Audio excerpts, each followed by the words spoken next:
Aí vamos lá. Abrir aqui um parêntese dessa questão do Supremo, pra gente começar a falar, relembrar algumas coisinhas. Complemento do vídeo ontem, fala a senhora Helena Landau. Falamos dos Correios, dando prejuízo. O governo Lula, né? Sempre tem que quebrar as empresas estatais, parece que é de propósito. Ou talvez realmente seja de propósito. Mas, se tratando dos Correios, ainda do jeito que está, lembrando que Lula colocou para presidir os Correios uma pessoa do Prerrogativas, o nosso amado Prerro, Lula agora oferece diretorias para a Alcolumbre em negociação pelo Supremo. Tem como dar errado isso aqui? A informação foi confirmada à CNN por fontes da estatal e do Planalto. Segundo interlocutores, as diretorias da empresa entram no pacote de negociação pela vaga ao Supremo. A intenção de Lula seria ceder os cargos na estatal para acalmar os pedidos do Senado em prol da indicação de Rodrigo Pacheco. Isso que se tornou indicação ao Supremo. Isso é o governo Lula. Isso é o governo Lula. Isso e uma empresa quebrada. Aí, eis que aparece a senhora Helena Landau, apoiadora do Lula, esteve na campanha da Simone Tebet, fez o L com força, extremamente crítica ao governo Bolsonaro. Crítica, mas desde o início, porque era ligada ao Livres, que era um grupo que estava dentro do PSL, que saiu do PSL quando Bolsonaro se filiou ao partido. Histórias aí que as pessoas às vezes não conhecem. Aí tá ali, ó. Os Correios são só uma das estatais em prejuízo. Ainda a gente ver esse vídeo aí e comentar sobre outras coisas da Helena Landau, a Thalita ficou chateada, sabe? Com a hipocrisia dessa gente. E ela resolveu fazer uma thread ontem, comentando assim, ó. Senhora Helena Landau, vamos começar por aqui, ó. 4 de fevereiro de 2022. Tebet anuncia Helena Landau como coordenadora econômica da pré-campanha Planalto. Helena Landau foi diretora do BNDES do governo FHC e também já presidiu o conselho da Eletrobras. MDB lançou pré-candidatura de Simone Tebet no ano passado. Aí a Thalita comenta, né? A mesma que coordenou a campanha de Simone Tebet, chamada Terceira Via, é a mesma que agora tenta dividir a culpa do rombo das estatais com o governo Bolsonaro.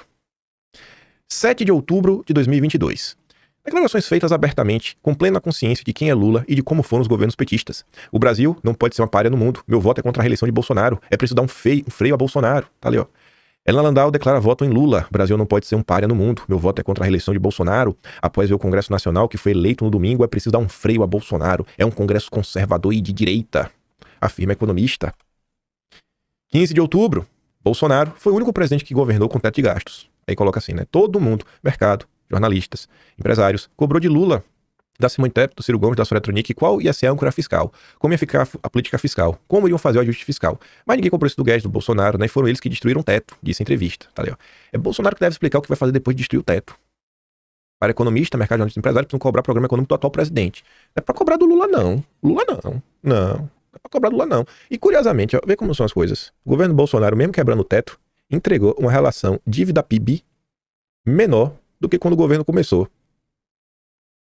Mesmo falando teto de gastos, entregou uma relação dívida-PIB melhor do que quando pegou.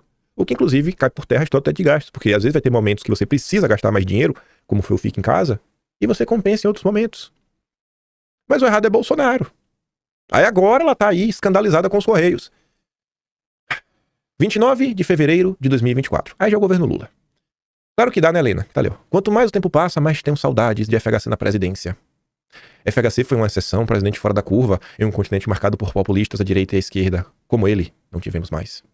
E a atleta diz, né? Enfim, Helena, assessora da presidência do BNDES, posteriormente diretora, da área responsável pelo Programa Nacional de Desestatização do governo do FHC, o mesmo FHC que foi arquiteto da engenharia que manteve o Brasil refém até hoje. O mesmo que encheu o estado de intelectuais, juízes vaidosos e militantes disfarçados de jornalistas.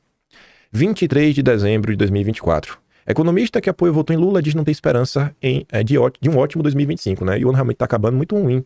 Pelo menos em termos econômicos, né? Macroeconomia não tá muito bem. A realidade já tava batendo na porta. Aí você vê agora, para 2025, né? Correios são apenas uma das estatais com prejuízo. Economista disse achar difícil que meta de lucros para os Correios, né? Já em 2027. Não é 2026 não, viu? 2027. Próximos 2 anos, esquece lucro. Nessa altura do campeonato, já não dava mais pra colar a historinha da Esté do EC, né? O déficit não é rombo. Não dava pra fingir surpresa, né, Landau? Aí tá ali, ó. Vamos ver o que ela falou na CNN. Ela vai falar até da taxa das blusinhas. Agora. Depois de tudo que aconteceu.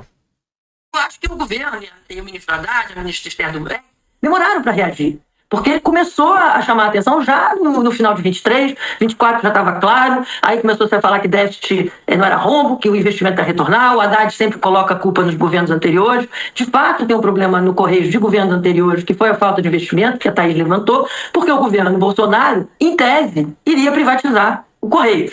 Então, ajustou, reduziu o investimento, começou a dar lucro para levar a empresa para privatização. Teve até estudo do BNDES.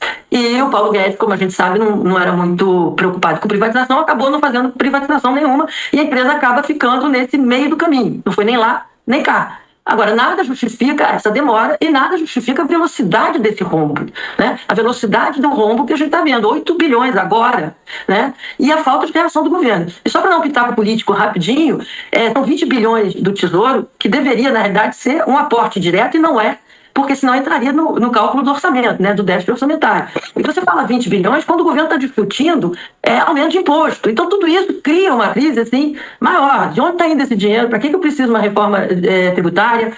As coisas vão perdendo valor na discussão. Então, seria mais honesto se o governo parasse e falasse assim, o que de fato eu quero do Correio? O Correio tem salvação, eu vou gastar 20 bilhões fazendo o quê? Que novo investimento eu vou oferecer? Que novo produto eu vou oferecer? Se em 2 anos eu não fiz nada, é exatamente a falta de competitividade que está me levando para onde eu estou indo. Se eu tiver mais um minutinho, a questão das blusinhas. A questão das blusinhas é tão grave que mostra que o governo não faz análise de política pública. Por quê? Se tivesse feito uma avaliação de política pública, e vou dizer quanto eu vou ganhar de imposto taxando blusinha, e quanto eu vou perder no Correio, você perdeu 1 bilhão em blusinha e tem um rombo de 8 bilhões. Então nem fica bem usar a taxa das blusinhas como justificativa do rombo de 8 bilhões, né? Porque aí é uma confissão de um erro brutal que foi essa taxação. Agora, cadê Helena Landau na época da discussão da taxa da blusinha pra falar isso? Tu tava onde, fia? Tu tava onde? Pra defender o povo. Aí tá todo mundo agora pagando mais pra comprar a blusinha. Só ajudar, isso daí só ajudou os varejistas brasileiros. Aquela galera que tem aí seus varejos, né, de roupa, né, de bugiganga, que aí essas pessoas compram e revendem pra você. Em vez de você comprar direto, você compra no Brasil.